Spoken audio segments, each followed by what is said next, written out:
from filmfestivalcircuit.com and the director of the Portland Comedy Film Festival. We have an event coming up at the Clinton Street Theater on September the 18th on a Sunday. Great theater to attend to watch some comedy films as we go into Portland Comedy Film Festival Summer 2022. One of the films that you are going to see is called I Mustache You, which is directed by Shara Ashley Zeiger, who is joined us. Hi, Shara. Appreciate you Hi, coming Michael. out.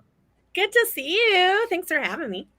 Well, congrats. You've done great on the film festival circuit. You are nominated for Best Romantic Comedy Film in both the Portland Comedy Film Festival, and you finished as a finalist in the Houston Comedy Film Festival. You've been tearing it up. Congrats. Good job. Thank you. It's been a crazy circuit for us for this specific film. My goal was to play an Oscar qualifier with this one, and we started in St. Louis International, which was super exciting. And we just got into our 44th film festival with this film, which is kind of insane and beautiful at the same time. And we've been kind of playing all over the world, which is very, very, very cool. Yeah, that's awesome. And I can't wait. You make us look good with your productions. And we just appreciate having you back in Portland for this one, for this, to showcase this film. Can you tell us, for people who are going to be walking into the theater not sure what to expect, what is the synopsis of your film? So, I Mustache You is a silent physical comedy. It is a whimsical tale of an agoraphobic named Abby Finkelmanstein, who receives a love letter from her secret admirer, and that's her catalyst to get out of the apartment. And they ask her to meet her at the park at 2:45. And that sends her on a very magical, realistic, whimsical journey through New York City to all your favorite places. And she finds something special and unexpected, and I think super fun.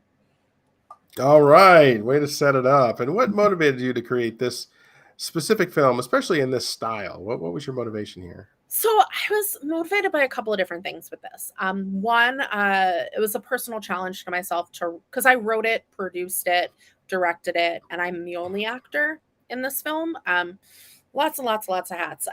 But this one, I I'm often very wordy, as you can hear me now. I'm a pretty wordy person, and a lot of my work before and my work that's screened in your festivals before, very loquacious kind of things.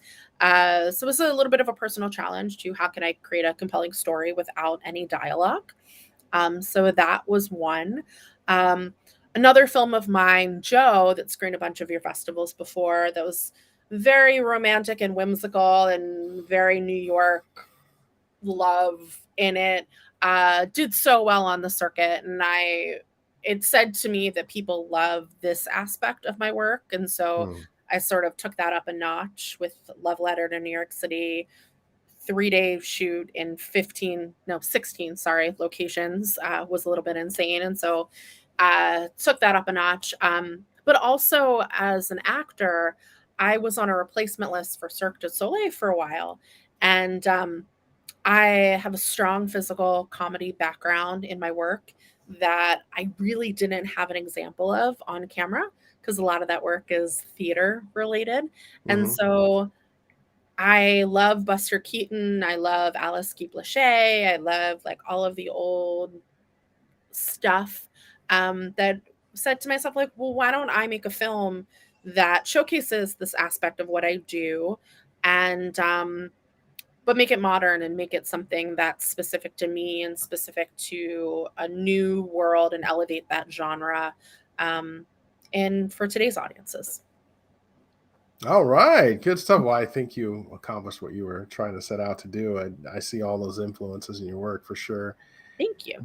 Did you? You're very welcome. Did you learn anything from this production? Uh I did, obviously. I usually didn't direct my own stuff in the past, and it was a long journey of gaining the confidence to direct my own work.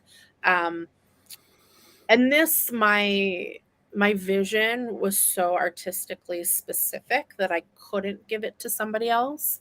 And Secret Feminism, my film that played a bunch of your festivals, including Portland before, was kind of my guinea pig film for the film. I was like, let that be the thing I make all my mistakes on before I make the thing I make care about. Um, And so I learned in the good way to trust myself, because I had this crazy idea. When you see this film, it's not like typical comedies that you see on the circuit. And I think that's why it's screening so well, because it's a little different. That, oh, wait, trust my artistic voice. People dig it. And to trust that little voice inside myself that says, create this weird, funky thing. Um, and yeah, so it's a little bit of that. Um, and just like staying true to my gut. And another silly thing I learned is that you cannot run onto the Staten Island ferry to take one shot and think it's going to be 15 minutes. Like, that does not exist. Because we did that and took a 3-hour detour to Staten Island. Oops. Uh, but on the way back, we actually got that shot with the Statue of Liberty in the background, that if we would have run on and got the shot that we wanted to, it wouldn't have been as good as the shot. So it was a wonderful, happy accident anyway. There you go. Yeah. Well, I've done that ride before, and I'm dating myself. I did it so long ago. The World Trade Center was there, actually, and it's just long, long, long ago. But they don't let you go the other way. So if you go on, you can't go off. You gotta. It's a one way. It's a one-way trip. One way. Well, I'll tell you what. That's cool. It sounds like some things you just got to learn the hard way, and but now for the future if you ever want to get that shot. Yeah, plan 3 hours for that shot. Well, what's going on in the future for you? What else are you working on? So I'm working on a couple things. There's a comedy, very Jewish pilot I'm working on that I will be raising some funds to create. But the bigger project that I am really working on is a women's reproductive rights thriller feature. I basically predict the future with the overturning of Roe, unfortunately. And I've got this thriller of two sisters who go on a road trip to an underground abortion clinic. One expecting, one who has an ectopic and running away from expectant management and a government agency on the run, and tricked her sister under the guise of going to a yoga retreat. So it's, yeah, it's not funny. Although there are actually a couple moments in it, because you have to have comedy in the darkest of things. But that's going to be a huge, huge, huge undertaking. And I'm currently trying to find investors and producing partners to help make that bigger project happen. All right. Are you doing any crowdfunding? Or are you just going direct with people? How's that working out? I'm not doing crowdfunding because it's going to be an investor situation, and it's a feature, so it's not that. But I'm going to be looking for investors and people to come on. I've made many shorts and gone through the festival circuit. I've screened at over 75 festivals over the years and won lots of awards. And I feel like it's time to take that leap. And hopefully there'll be people out there that respond to my work and want to go on that ride with me. It's scary, but it's a good scary. And I feel like the story really needs to be told. For sure. For sure. Well, it sounds like you got a lot going on, and no surprise that the judges love your work. You make us look good. It's good here in Portland. And I am so grateful to the judges of Houston and Portland, and in the past in Atlanta. Like, you guys have been so responsive and wonderful to my work, and that's why I keep submitting back to your festival, because people seem to like it in your audiences, and it just warms my heart. Thank you so much. Well, we appreciate you, and I appreciate the time that you spent with us today. Thank you.